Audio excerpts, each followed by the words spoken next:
Mama, saudara-saudari, teman-teman orang muda, anak-anak, saudara-saudari umat beriman yang terkasih dalam Kristus. Bacaan pertama tadi dari kitab Kejadian. Kitab Kejadian, sama-sama anak-anak. Kitab Kejadian. Baik, ini kisah Abram atau disebut dengan Abraham. Itu kisah panggilan Bapak Abraham.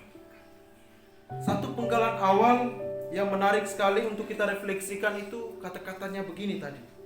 Tuhan berfirman kepada Abram atau kepada Abraham, tinggalkanlah negerimu, sanak saudaramu, dan rumah bapamu ini, dan pergilah ke negeri yang akan kutunjukkan kepadamu. Tinggalkanlah negerimu, sanak saudaramu, dan rumah bapamu ini, dan pergilah ke negeri yang akan kutunjukkan kepadamu. Ada dua kata kunci. Tinggalkanlah dan pergilah. Tinggalkanlah dan pergilah. Saudara-saudariku yang terkasih, masa puasa, masa prapaskah adalah masa yang pas bagi kita untuk meninggalkan segala yang terasa nyaman, padahal itu mungkin salah, keliru, atau kurang baik. Kita mesti berani meninggalkan itu semua, seperti Abraham, seperti Bapak Abraham.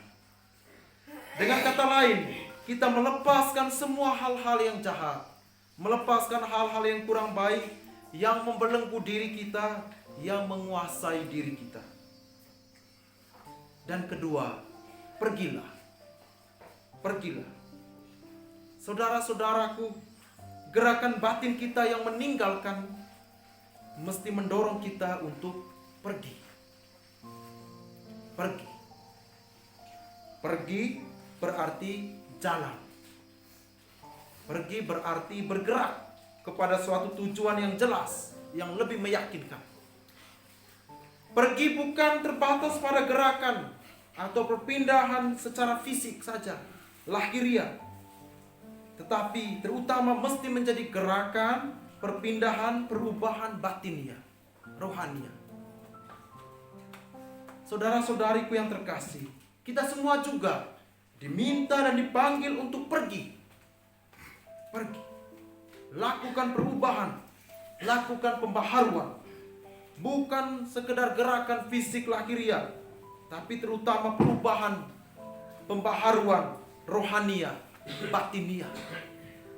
Misalnya, perubahan itu bagaimana kita mampu merubah atau membaharui kita pikiran, cara pikir kita yang buruk tentang orang lain, kemudian beralih, berpindah kepada berpikir dan berpandangan yang baik, yang positif tentang sesama di sekitar kita. Dan masih banyak hal. Saudara-saudariku yang terkasih, jika kita sungguh meninggalkan sekian banyak hal yang buruk dan bersedia membaharui diri dengan sungguh pula, maka jelas kita adalah orang-orang yang terberkati. Kita adalah orang-orang yang terberkati. Seperti yang tadi Tuhan katakan di akhir bacaan pertama tadi. Segala kaum di muka bumi akan menerima berkat. Segala kaum di muka bumi akan menerima berkat. Berkat Tuhan akan nyata pada diri setiap kita yang setia meninggalkan segala hal yang buruk dan dengan setia pula membaharui diri kita. Saudara-saudari yang terkasih, upaya kita atau usaha kita untuk meninggalkan dan serentak membaharui diri itu memang tidak gampang. Tidak gampang. Hampir pasti melewati pergolakan, goncangan, ketidaknyaman dalam diri, pertanyaan. Tapi kita mesti ingat pesan dari Rasul Paulus dalam bacaan kedua tadi. Nasihat Rasul Paulus kepada Timotius dan kepada kita sekalian. Dia katakan begini, saudaraku terkasih, berkat kekuatan Allah, ikutlah menderita bagi Injil Kristus. berkat kekuatan Allah, ikutlah menderita bagi Injil Kristus. Kita disadarkan dan diingatkan oleh Rasul Paulus bahwa pergolakan batin dan masalah apapun, kesulitan apapun yang kita alami, mesti kita ingat dan mesti kita imani sebagai keikutsertaan kita secara pribadi atau dalam keluarga kita, keikutsertaan kita dengan penderitaan Kristus sendiri. Bahkan saudara-saudariku terkasih, kalau kita ingat baik-baik, kalau kita sadar baik-baik, kita sesungguhnya hanya mengambil sebagian kecil saja dari penderitaan dan sengsara Yesus yang begitu besar dan luar biasa bagi keselamatan kita. Jangan sampai kita merasa paling menderita. Karena itu, saudara-saudaraku, apakah kita bisa? Penderitaan, kesulitan, masalah apapun itu dapat kita lalui, mengandaikan yang kita pakai adalah kekuatan Allah, Tuhan, kekuatan Allah. Bukan kekuatan pribadi, manusiawi kita, bukan. Dengan demikian, berkat kekuatan Allah, kita sungguh dan kita sanggup ikut menderita bersama Yesus. Karena kekuatan Allah, kita bisa hadapi semua. Kalau kita pasang kita punya kekuatan pribadi, ya mungkin bisa, tapi lebih banyak tidak bisanya. Saudara-saudariku yang terkasih, selanjutnya dalam Injil. Injil apa tadi? Matius. Bukan Mateus, Mateus juga bisa. Matius. Injil Matius ya. Ini gambaran kisah, kalau kita ingat baik itu kisah yang menarik, gagah tuh.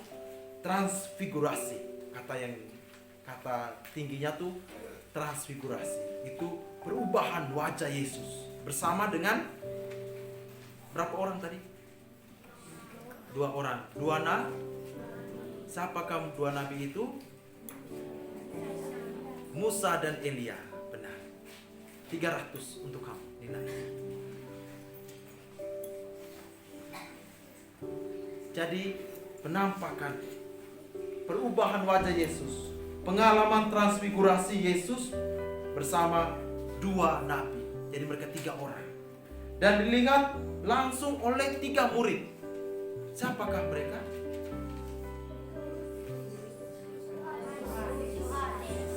Petrus, Yakobus, dan Yohanes. 3 orang. Dilihat oleh 3 orang, 3 murid. Jadi penampakan atau perubahan pengalaman transfigurasi itu oleh 3 orang dan dialami dan dilihat oleh 3 orang juga. Mengapa kisah Injil ini kita dengar pada saat kita sekalian menjalani masa tobat, masa prapaskah, di mana kita sementara merenungkan penderitaan dan sengsara Tuhan.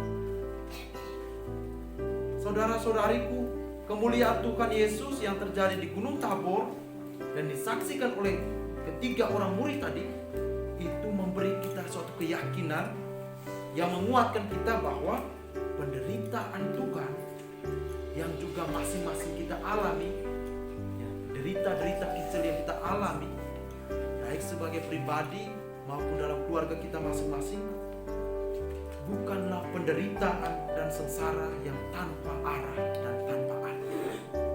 Bukan.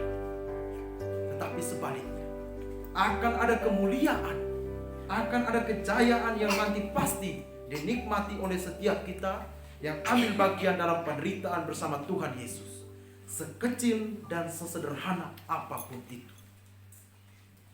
seperti dalam pantang dan puasa. Semoga Tuhan memberkati.